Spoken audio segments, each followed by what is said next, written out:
Je vous remercie.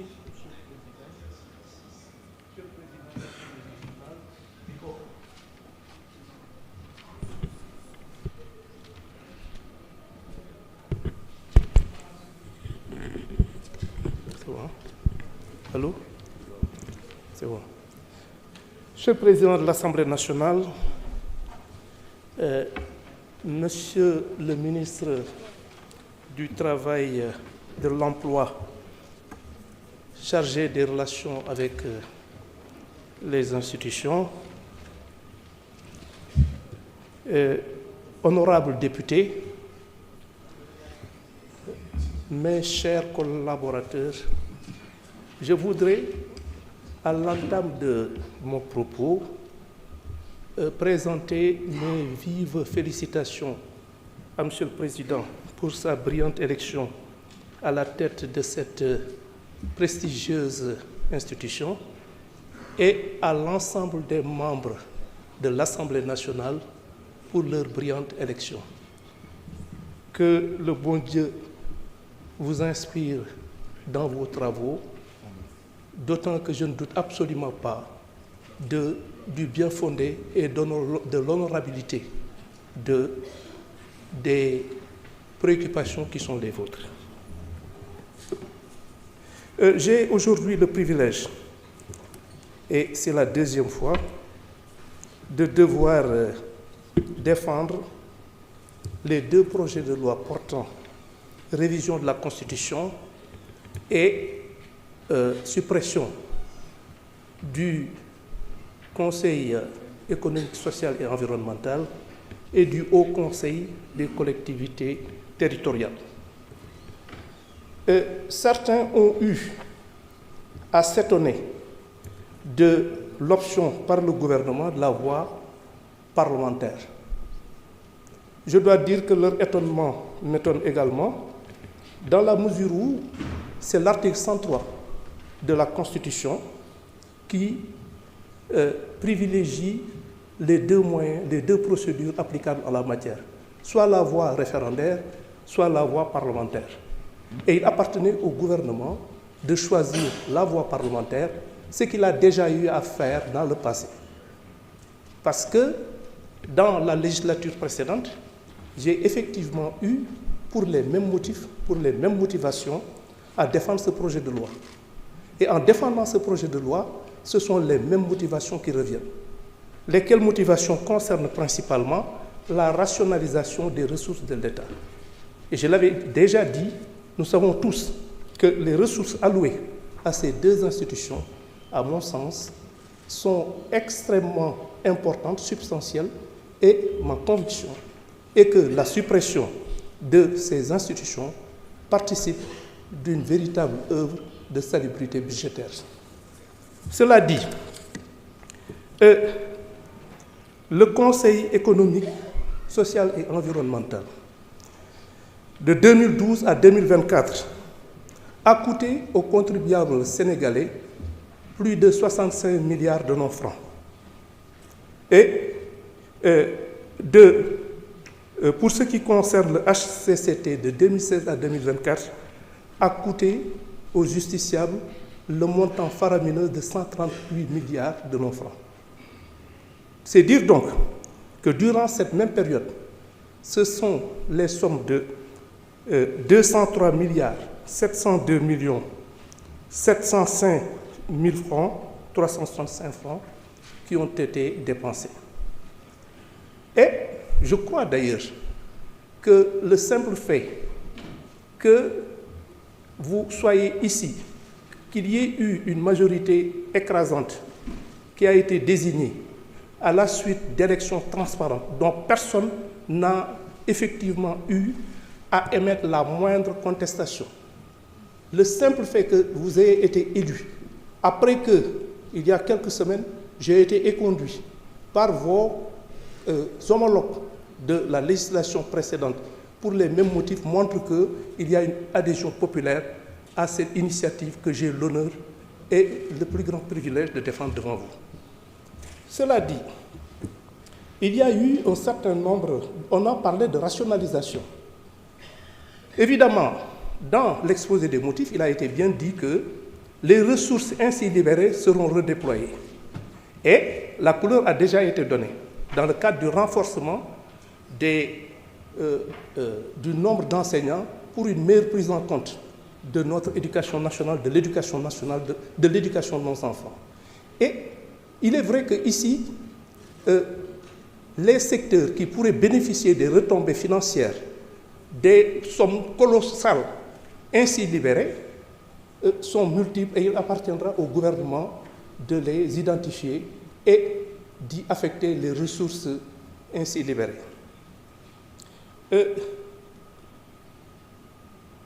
En dehors de cela, j'ai été interpellé sur un certain nombre de questions sur lesquelles je m'efforcerai de répondre de façon exhaustive.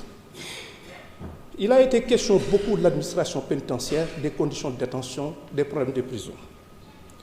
Actuellement, ce que je peux vous dire, c'est qu'il y a un projet de construction de 9 prisons.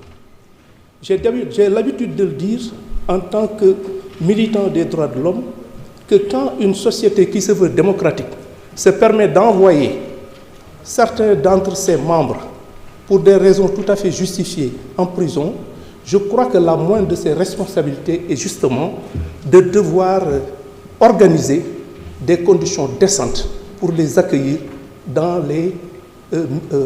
un environnement qui préserve leur dignité. Et donc, on l'a dit, il y a 9 prisons qui sont en cours de construction et il y a principalement le projet de construction d'une prison de 2500 places au niveau de Diamniadio et de 500 places à Fatick. De même, la question du tribunal de Kaffrine a été, du département de Kaffrine, la prison de Kaffrine a été posée. J'ai eu le privilège le 24 octobre dernier d'installer ce tribunal de grande instance de Fatick. Et il est vrai qu'il va falloir réaménager cette prison qui doit effectivement faire face à de nouvelles contraintes. Des contraintes inhérentes au fait que, évidemment, il ne s'agit plus d'un tribunal d'instance, mais d'un tribunal de grande instance, avec tout ce que cela comporte comme aléas qu'il faudra prendre en compte. Et je crois que l'exposé tout à l'heure de l'honorable député Dang a été assez éloquent et ça entre dans le cadre de nos préoccupations et nous nous efforçons justement de régler ces questions. Cela dit, dans le cadre de l'amélioration des conditions de vie des détenus, il faut dire que jusqu'à présent, l'indemnité journalière est de 1152 francs par jour. Dans le cadre du projet de loi de 2025, cette somme de 1152 francs par jour et par détenu a été portée à 1300 francs.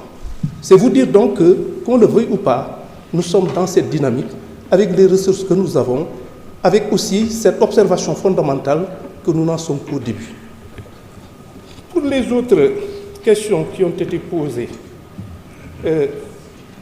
dans le cadre on nous a parlé de la lumière sur les morts que nous avons enregistrés depuis 2021. Une enquête est en cours et je crois d'ailleurs que c'est une question de principe et tout simplement de crédibilité. Je pense que si, pour des faits aussi graves qui ont ému tout le monde et dont certains, autant pour moi, se sont passés en direct, c'est-à-dire sous l'œil des caméras, que ces gens, que ces morts concernant nos compatriotes puissent rester impunis, ce serait un mauvais signal. Parce que ce serait tout simplement asseoir, qu'on le veuille ou pas, un climat d'insécurité que rien ne saurait justifier. C'est vous dire donc que c'est une question de principe, nous allons nous y atteler, nous allons nous efforcer de faire en sorte que toute la lumière soit faite. Et je vous assure que le travail est déjà entamé. Toute la lumière sera faite et toutes les responsabilités seront établies et les personnes mises en cause, surtout les commanditaires, répondront de leurs actes.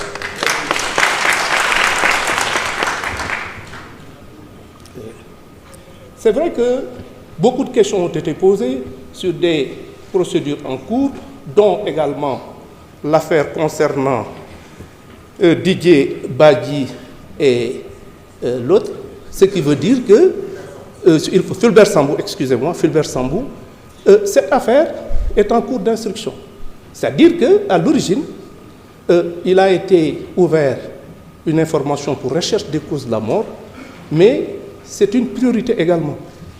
C'est une question prioritaire. Il va falloir déterminer les conditions dans lesquelles ces honorables gendarmes ont disparu et faire montre de la même détermination pour que les commanditaires et les exécutants de cette ignoble besogne puissent répondre leurs actes de la façon la plus rigoureuse.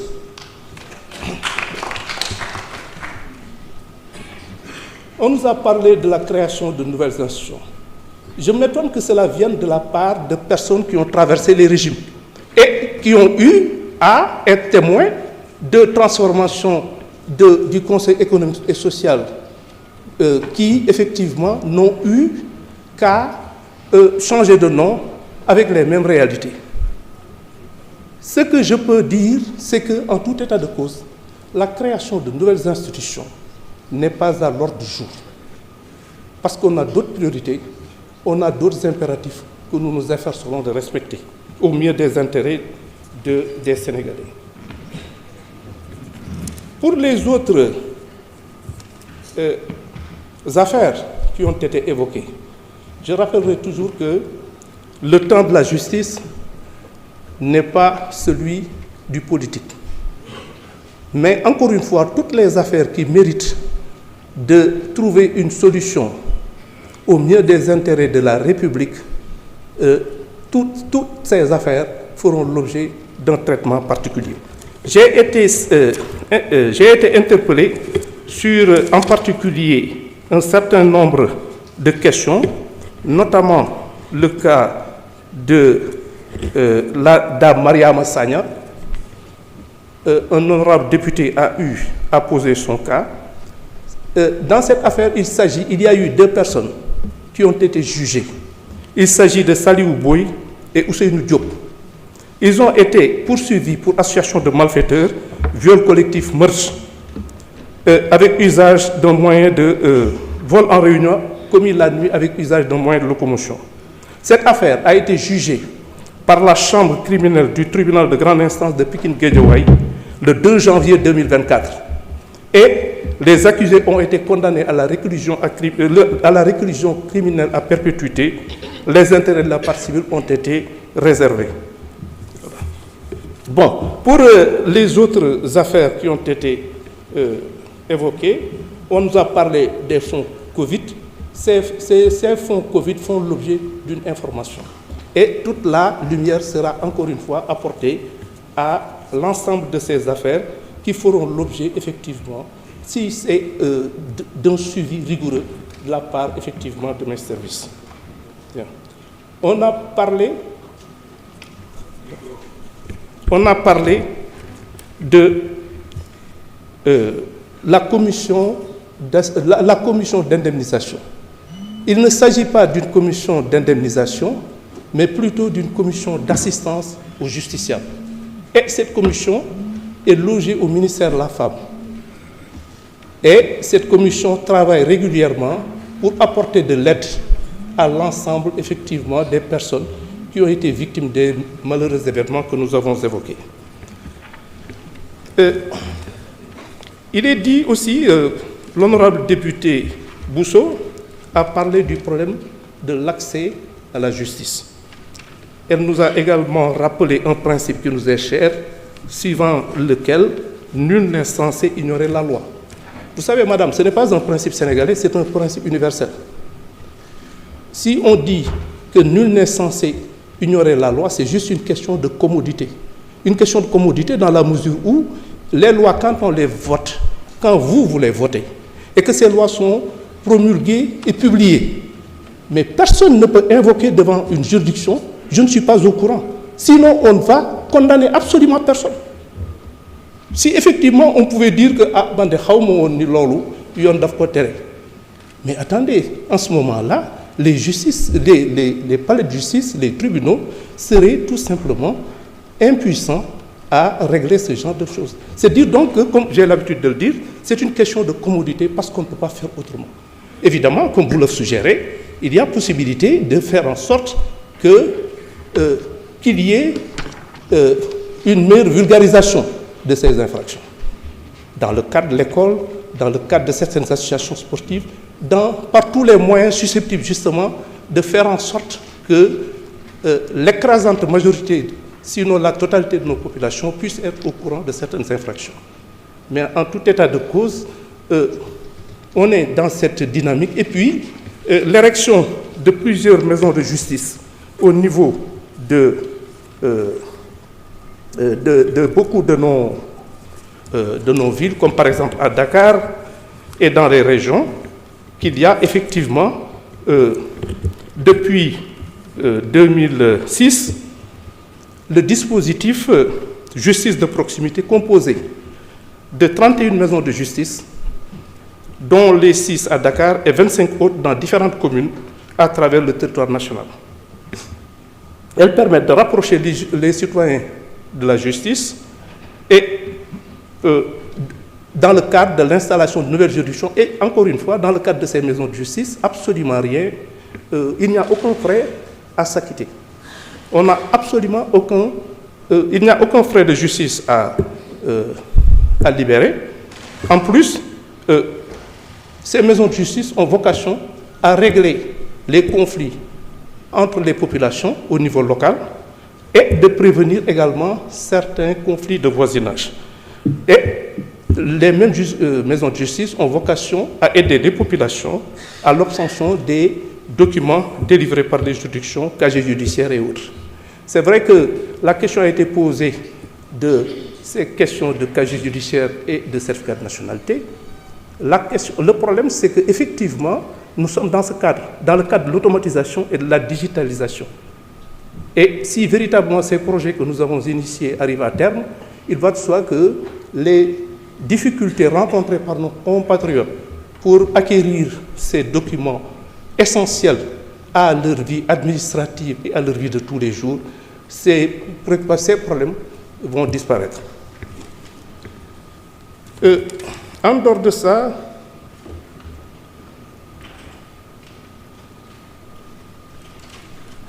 certaines autres questions ont été posées. Je m'étonne que le député ici de Keur Massar ait pu poser le problème de la juridiction de Keur Massar, que j'ai eu le privilège et l'honneur d'installer le 22 octobre dernier.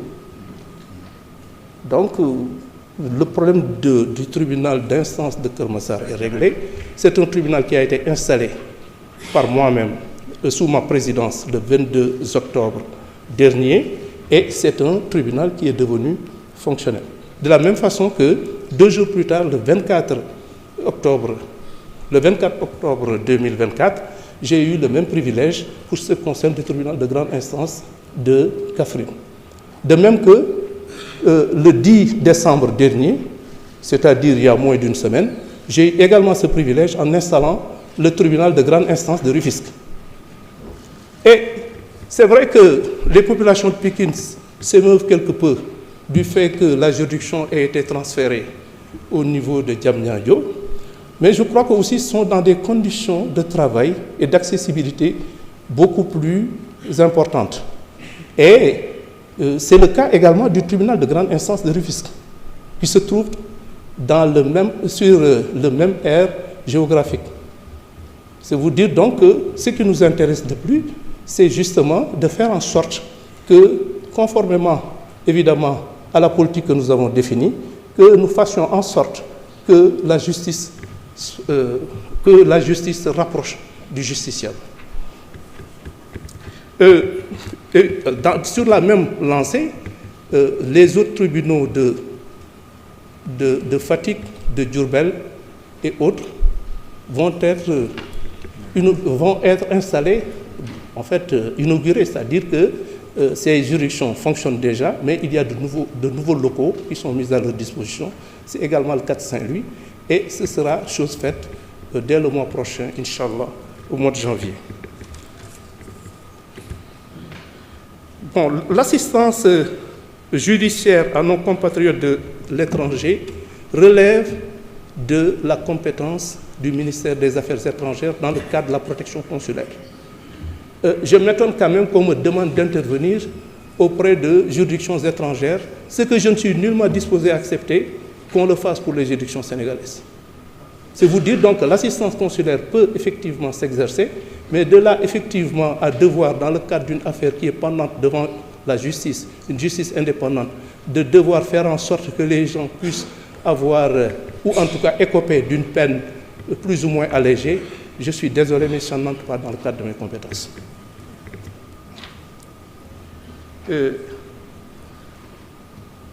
On a également parlé du tribunal de Salémata en état de délabrement. Je le reconnais, c'est également le cas du tribunal de Saraya, surtout à la suite des dernières pluies qui ont eu effectivement à endommager considérablement les locaux.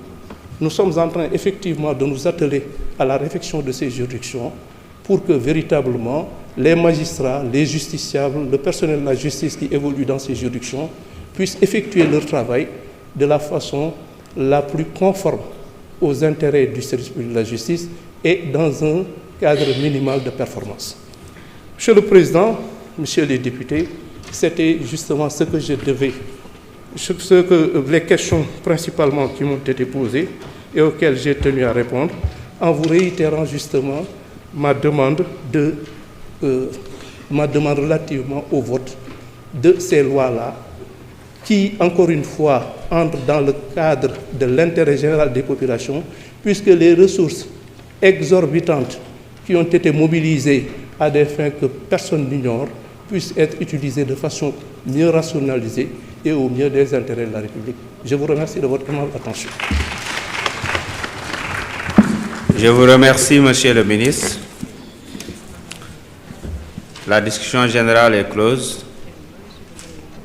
Monsieur le rapporteur, vous avez la parole pour la lecture de l'article 1er.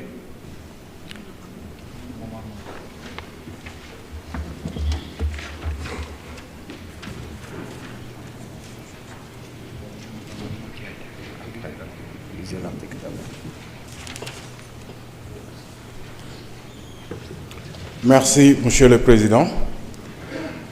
Article 1er.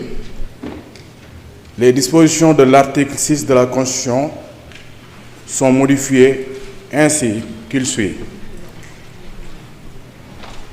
Article 6. Les institutions de la République sont le Président de la République, l'Assemblée nationale, le gouvernement, le Conseil constitutionnel, la Cour suprême, la Cour des comptes, les cours et tribunaux. Article 2. Non, c'est bon. Merci. Merci.